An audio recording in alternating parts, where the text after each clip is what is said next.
How's it, guys? So we are live from the SA20 auction, and I'm going to be doing the show from the actual venue. We're actually in the media room right now of this particular show. All the guys that didn't get picked up, all the people that didn't get the opportunities to get a contract are going to get picked up in this express. And there's probably going to be a media press conference while we're sitting here too, as well. So I'm going to try to get as many people on the show as we are live right now, but we are going to be it's going to be a hectic show. So I'm hoping that a lot of people will join. We're going to have some journals as well that are going to come on the show. I have sent out messages to some of the players, but they are obviously very busy. So let's do this. Let's get into this. I've got basically all the major signings already been done. So I'm going to show you graphics of each and every single one of them. But before we get going, guys, what you have to do, you have to subscribe to the channel, please. Click that notification bell for all future videos. But also subscribe to Clicker Fanatics Magazine monthly. Every issue is 100% free, straight to your inbox every month. The link is on the screen as well as in the description. And also become a Patreon. That's how you help us grow and promote South African cricket. So please do so by looking on the screen at the link as well as in the description as well. Also smash that like button, comment and share. You know what to do. And we have the latest updates on the major signings on this particular auction on the website at clickerfanaticsmag.com. So please go ahead and go and follow us there too. Some crazy things that have happened. The auction was supposed to end at 7, but they're running late. It's overtime. So we're hoping that it will probably end around about 8 o'clock. So I'll be live until the end of this with you guys. I'm going to try to get some special guests as best as possible. I'm going to stay close to my phone so I can try to get them close by if they are in the area. But let's get straight into today's video. I'm looking forward to disclosing everything that has happened so far in this particular auction. It's the first time for me, first time for many to be able to view something like this live. So let's go straight into it.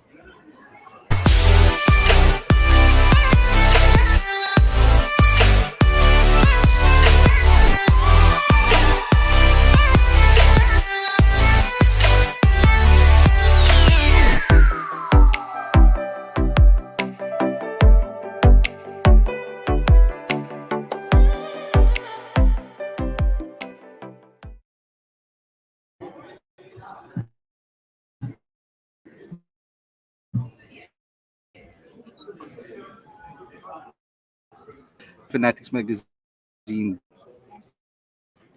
This is the daily show. I'm your host, Khalid, and this is the show where we talk about all the major talking points in South Africa. But specifically, this particular show is about the auction. I'm looking at you could be here with me. How are you doing, brother? First and foremost, have you kept up with everything that's happened at the auction so far? I mean, there's obviously a massive interest for you as well. Yeah, I've kept up with most of what has happened, and it's been quite a wild ride. I'm sure we'll discuss it through the course of the show.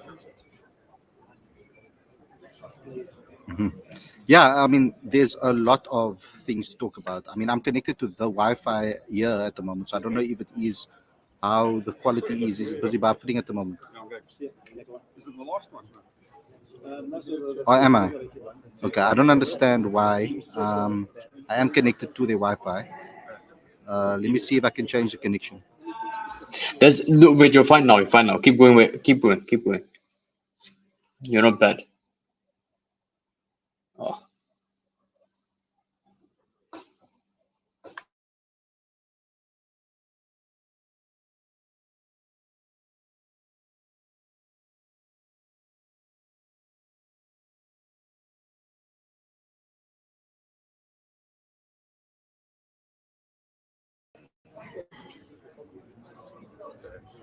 Is it better now? Okay, a lot better now. A lot better, yeah. Okay, cool, fine. So I'm now connected to my data. So let's just hope that it holds out. Okay, guys. So first and foremost, let me just get some of the major talking points out of the way first. I think probably the highlight of the entire auction so far is Tristan Stubbs. Getting picked up for the amount that he's been picked up for. 9.2 million rand is a massive amount of money, but also the most expensive player at the auction so far. I mean, some of the the franchises just kept their paddle up the entire time while the bids were going in. So it was quite impressive to see that happen. But let's start with the first round. The first round was impressive. We saw someone, it was kind of a lot of players just kind of bidding in. So set one, some people just took their time with starting to go with bids, etc. So it wasn't really crazy bids at first. I mean, obviously we know about Lungi and Gidi that got picked up in the first round. It's not on this, of course, on this particular list, but this is the sets that have been shown to us. So in set one, we've got the likes of, for example, Hendrik Klaassen over there. This is the base prices for every single player.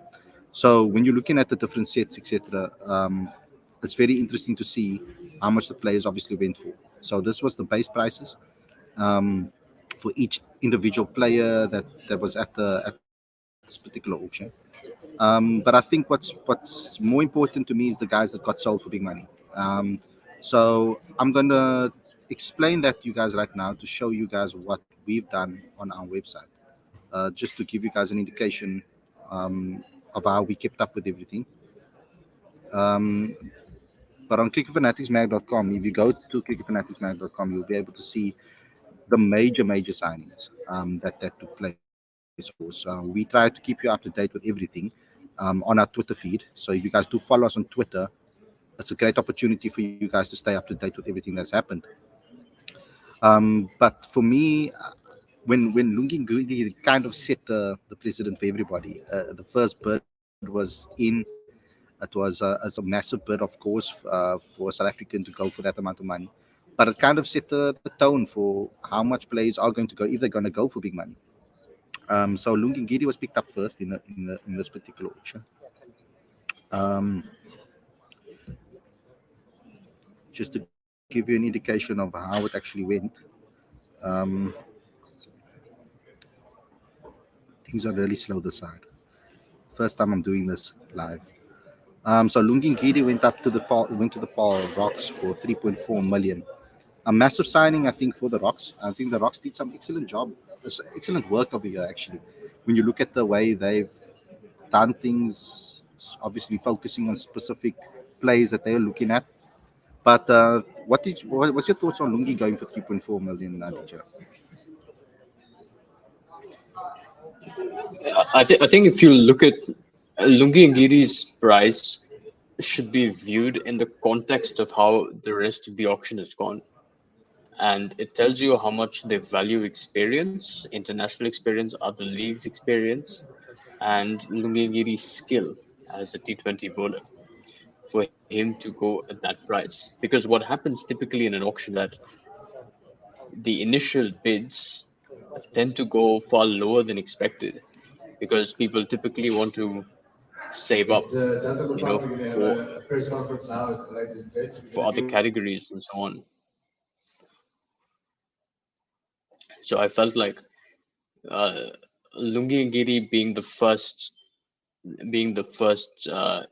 player to be bid uh, on auction day is and going for 3.9 million rand is serious business. So I think there was a lot of interest in ensuring that teams got Lungi. Yeah, and I mean, we know what he's capable of course. We've seen what he's capable of already. But then the next one that the Paul Royals picked up was the Bray Shamsi for 4.3 million. And now they obviously they did a great job at the top of the auction to try and get their players in early, the ones that they were obviously looking at and hoping to get. So the Bray Shamsi, Lungi Ngidi, what a bowling attack is formulating there at the Paul Rocks. I mean, I think it's quite phenomenal what they've been doing over there. And then we've got Dwayne Pretorius that went to the Durban Super Giants for 4.1 million rand. It's a massive signing. A lot of bidders were in for him. So it's interesting to see that he's ended up going to the Super Giants. Rassie van der Dussen to my Cape Town for 3.9. I'm happy that he's come to Cape Town. I get to obviously spend now more time with Rassie because I get to see him now in live in the flesh more than often than not. So that's good to see that a big franchise like the Mumbai Indians, you could say, or the My Cape Town franchise picked him up. What's your thoughts on that one, Aditya? We know you have strong ties with Mumbai Indians as well. Yeah, they're the whole franchise on there. Um, and I think my Cape Town made a lot of their moves early, and again, quite clearly, it's an indication of how much they value experience. So you have Rassi Ventutussen, who's been one of South Africa's premier white ball players, and to have him at the price that they got him was, I think, it was a fantastic signing. So now, if you look at my Cape Town, it looks seriously strong. With Rassi, Devon Brevis, Kakiso Rabada, Rashid Khan. It's a powerhouse, and I'm sure that Simon Katic and team are going to go the distance um, in the way that they've sort of planned their squad composition. Yeah. Um, a surprise for me in this auction as well is Heinrich Klaassen to the Durban Super Giants. The reason I say it's a surprise is because they already got Quinton de Kock in the mix. So that kind of was a little bit of a surprise to me that they have two major wicket keepers that are going to be there at the franchise now, so competing for almost the same spot. Unless Heinrich Klaassen can maybe decide that he's going to play as a batter only, which he's currently almost doing for the T20 team anyway. So it's good to have that. Maybe they're thinking of from that level and thinking that if when he gets injured, then we do have a backup keeper that is already playing all the time. He's not just a backup keeper; he's a batter first. So that's a good way to look at it. But on the flip side, such a high price for both. But the thing with Klaassen is that he is you look at the attributes he's got. Okay, he's experienced South African player. He can be an explosive batter, and he's a very good player of spin. And he's obviously got leadership credentials as well. So I'm not surprised to see Klaassen go for the price Yeah. that he did. And although he's in the same team as Quinton de Kock, I think the two of them together will be quite a handful for opposition teams. Now, the highlight of the entire day for me personally was this particular round two. First and foremost, Owen Morgan went unsold. That was the first shock for me because I really thought that this guy would get picked up, obviously, in the first round of picks. We're still waiting, obviously, for the quick express picks to be picked.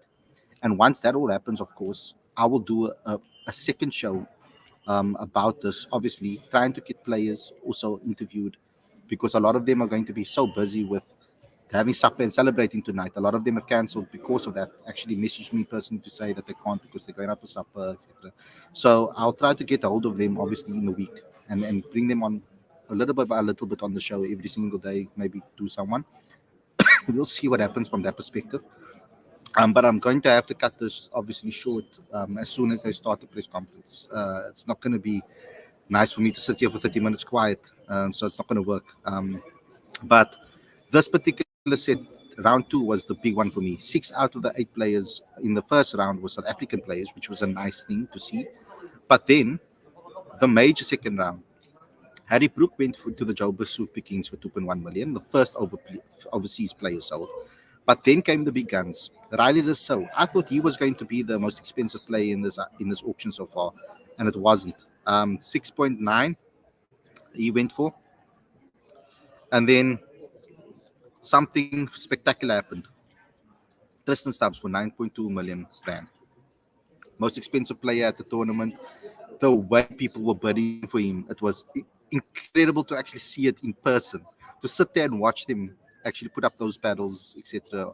I mean, we got to watch it on TV. I wasn't in the auction room at that point.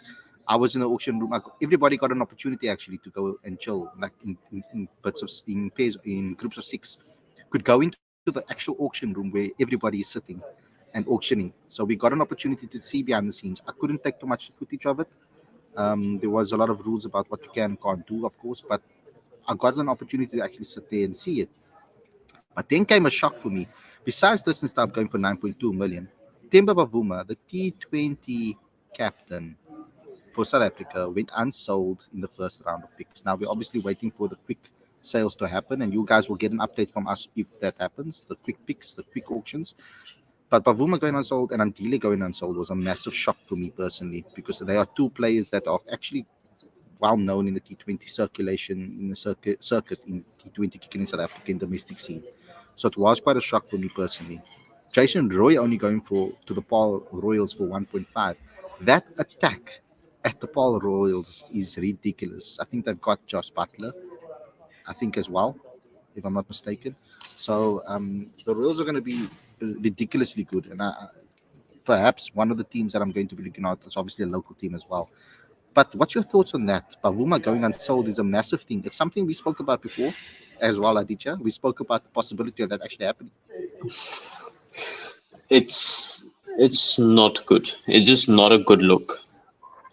You know, when the captain of South Africa's national T20 team, who is in just about a month going to lead South Africa into a T20 World Cup, and he goes unsold in South Africa's premier T20 tournament, it's just not a good look.